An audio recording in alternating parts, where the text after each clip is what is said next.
بسم اللہ الرحمن الرحیم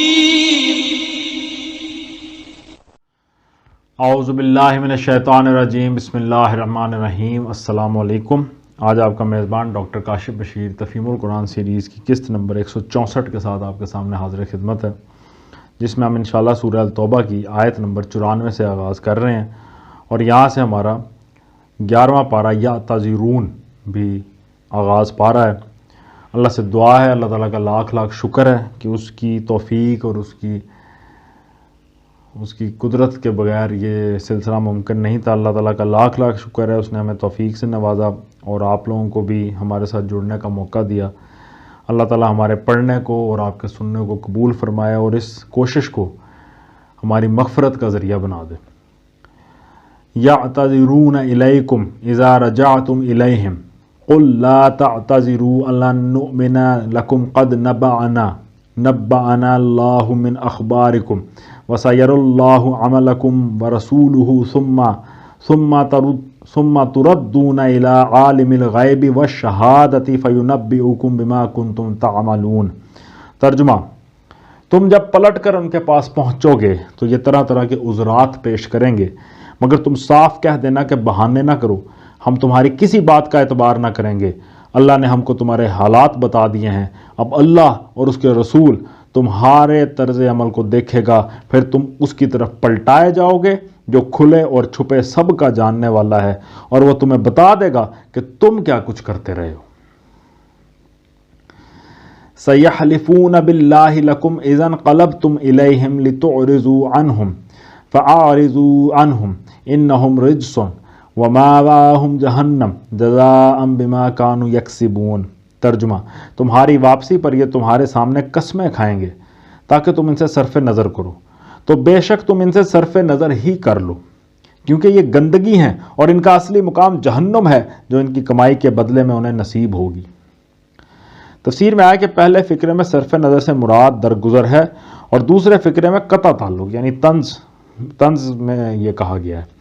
یعنی وہ تو چاہتے ہیں کہ تم ان سے تعارض نہ کرو، مگر بہتر یہ ہے کہ تم ان سے کوئی واسطہ ہی نہ رکھو اور سمجھ لو کہ تم ان سے کٹ گئے اور وہ تم سے۔ یحلفون لکم لترضوا عنہم فإن ترضوا عنہم فإن اللہ لا یرضى عن القوم الفاسقین۔ ترجمہ: یہ تمہارے سامنے قسمیں کھائیں گے تاکہ تم ان سے راضی ہو جاؤ، حالانکہ اگر تم ان سے راضی ہو بھی گئے تو اللہ ہرگز ایسے فاسق لوگوں سے راضی نہ ہوگا۔ الاعراب اشد کفرا ونفاقا واجدر الا يعلموا حدود ما انزل اللہ علی رسولہ واللہ علیم حکیم۔ ترجمہ: یہ بدوی عرب کفر و نفاق میں زیادہ سخت ہیں، اور ان کے معاملے میں اس امر کے امکانات زیادہ ہیں کہ اس دین کے حدود سے ناواقف رہیں جو اللہ نے اپنے رسول پر نازل کیا ہے۔ اللہ سب کچھ جانتا ہے اور حکیم و دانا ہے۔ تفسیر میں آیا کہ جیسا کہ ہم پہلے بیان کر چکے ہیں کہ یہاں بدوی عربوں سے مراد وہ دیہاتی و صحرائی عرب ہیں جو مدینہ کے اطراف میں آباد تھے۔ یہ لوگ مدینہ میں ایک مضبوط اور منظم طاقت کو اٹھتے دیکھ کر پہلے تو مرعوب ہوئے، پھر اسلام اور کفر کی آویزشوں کے دوران میں ایک مدت تک موقع شناسی و ابن الوقتی کی روش پر چلتے رہے۔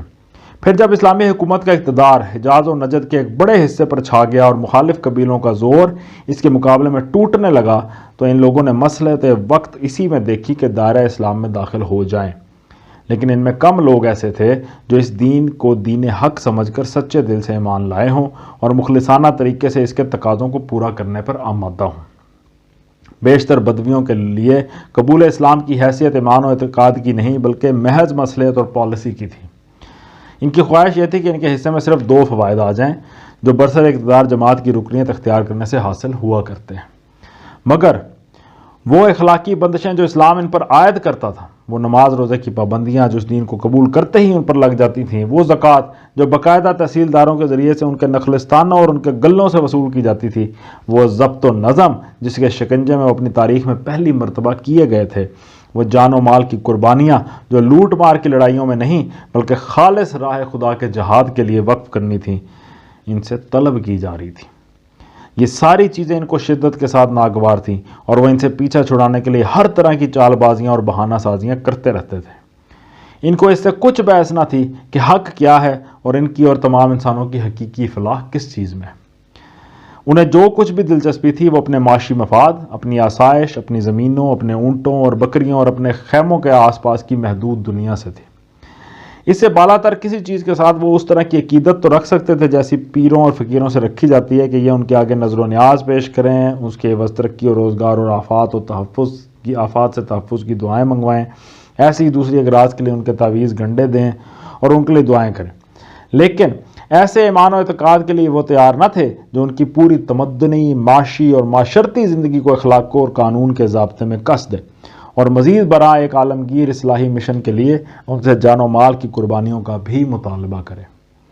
ان کی اسی حالت کو یہاں اس طرح بیان کیا گیا کہ شہریوں کی بنسبت یہ دیہاتی و صحرائی لوگ زیادہ منافقانہ رویہ رکھتے ہیں اور حق سے انکار کی کیفیت ان کے اندر زیادہ پائی جاتی ہے۔ پھر اس کی وجہ بھی بتا دی کہ شہری لوگ تو اہل علم اور اہل حق کی صحبت سے مستفید ہو کر کچھ دین کو اور اس کی حدود کو جان بھی لیتے ہیں، مگر یہ بدوی چونکہ ساری عمر بالکل ایک معاشی حیوان کی طرح شب و روز رزق کے پھیر ہی میں پڑے رہتے ہیں اور حیوانی زندگی کی ضروریات سے بلند تر کسی چیز کی طرف توجہ کرنے کا نہیں سوچتے، اس لیے دین اور اس کی حدود سے ان کا ناواقف رہنے کے امکانات زیادہ ہیں۔ یہاں اس حقیقت کی طرف بھی اشارہ کر دینا غیر موزوں نہ ہوگا کہ ان آیات کے نزول سے تقریباً 2 سال بعد حضرت ابوبکر رضی اللہ تعالیٰ عنہ کی خلافت کے ابتدائی عہد میں ارتداد اور منع زکوٰۃ کا جو طوفان برپا ہوا تھا، اس کے اسباب میں ایک بڑا سبب یہی تھا جس کا ذکر ان آیات میں کیا گیا ہے۔ وَمِنَ الْأَعْرَابِ مَنْ يَتَّخِذُ مَا يُنْفِقُ مَغْرَمًا وَيَتَرَبَّصُ بِكُمُ الدَّوَائِرَ عَلَيْهِمْ دَائِرَةُ السَّوْءِ وَاللَّهُ سَمِيعٌ عَلِيمٌ۔ ترجمہ: ان بدویوں میں ایسے لوگ موجود ہیں جو راہ خدا میں کچھ خرچ کرتے ہیں تو اسے اپنے اوپر زبردستی کی چٹی سمجھتے ہیں اور تمہارے حق میں زمانے کی گردشوں کا انتظار کر رہے ہیں کہ تم کسی چکر میں پھنسو تو وہ اپنی گردن سے اس نظام کی اطاعت کا کلادہ اتار پھینکیں جس میں تم نے انہیں کس دیا ہے، حالانکہ بدی کے چکر خود ہی ان پر مسلط ہے اور اللہ سب کچھ سنتا اور جانتا ہے۔ تفسیر میں آیا کہ مطلب یہ ہے کہ جو زکوٰۃ ان سے وصول کی جاتی ہے اسے یہ ایک جرمانہ سمجھتے ہیں۔ مسافروں کی ضیافت و مہمانداری کا جو حق ان پر عائد کیا گیا ہے وہ ان کو بری طرح کھلتا ہے، اور اگر کسی جنگ کے موقع پر یہ کوئی چندہ دیتے ہیں تو اپنے دلی جذبے سے رضا الہی کی خاطر نہیں دیتے، بلکہ بادل ناخواستہ اپنی وفاداری کا یقین دلانے کے لیے کر دیتے ہیں۔ وَمِنَ الْأَعْرَابِ مَنْ يُؤْمِنُ بِاللَّهِ وَالْيَوْمِ الْآخِرِ وَيَتَّخِذُ مَا يُنْفِقُ قُرُبَاتٍ عِنْدَ اللَّهِ وَصَلَوَاتِ الرَّسُولِ أَلَا إِنَّهَا قُرْبَةٌ لَهُمْ سَيُدْخِلُهُمُ اللَّهُ فِي رَحْمَتِهِ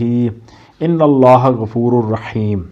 ترجمہ: اور انہی بدویوں میں کچھ لوگ ایسے بھی ہیں جو اللہ اور روز آخر پر ایمان رکھتے ہیں اور جو کچھ خرچ کرتے ہیں اسے اللہ کے ہاں تقرب کا اور رسول صلی اللہ علیہ وآلہ وسلم کی طرف سے رحمت کی دعائیں لینے کا ذریعہ بناتے ہیں۔